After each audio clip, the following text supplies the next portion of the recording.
ตอน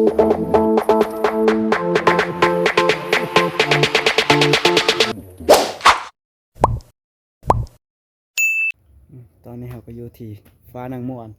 เมืองเวียงไสเนาะไปขึ้นบ่ไปเลยนำทางเลยหนึ่งโอ้จักกี่คัน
จะเบิ่งขึ้นเบิ่งท้อง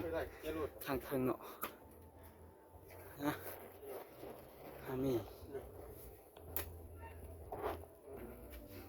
จะขึ้นเบิ่งตอนเทิงเนาะไป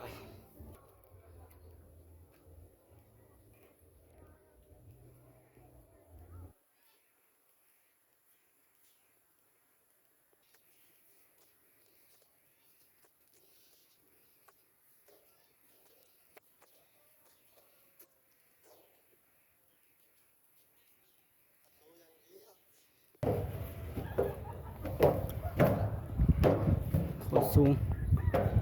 โอ้โหเหนื่อย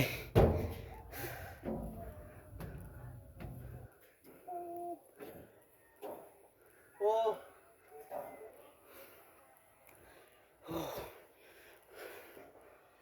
ไปขึ้นต่อโอ้เอากูมาหอด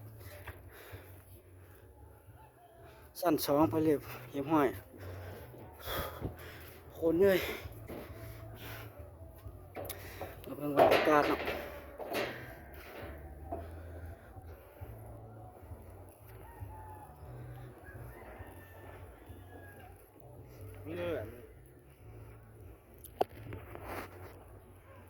นั่นกำลังเอ็ดทานอาหาร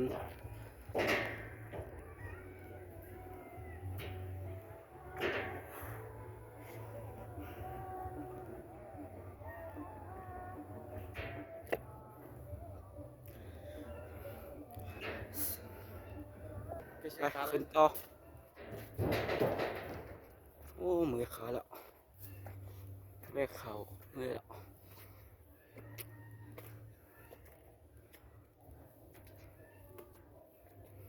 โอ้สูงเลย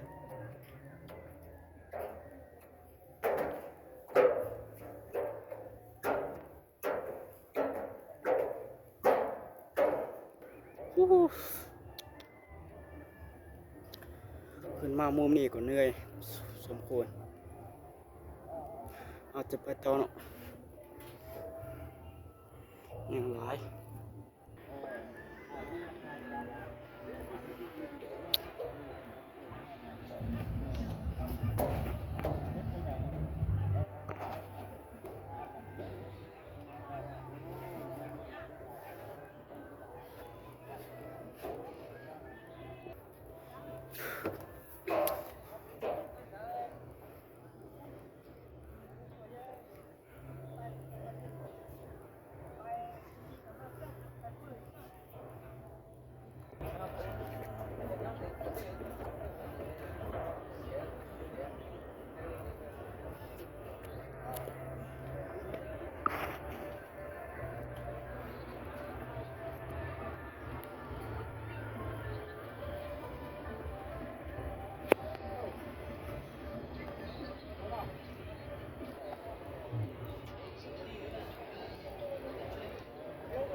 พูดจาเนาะ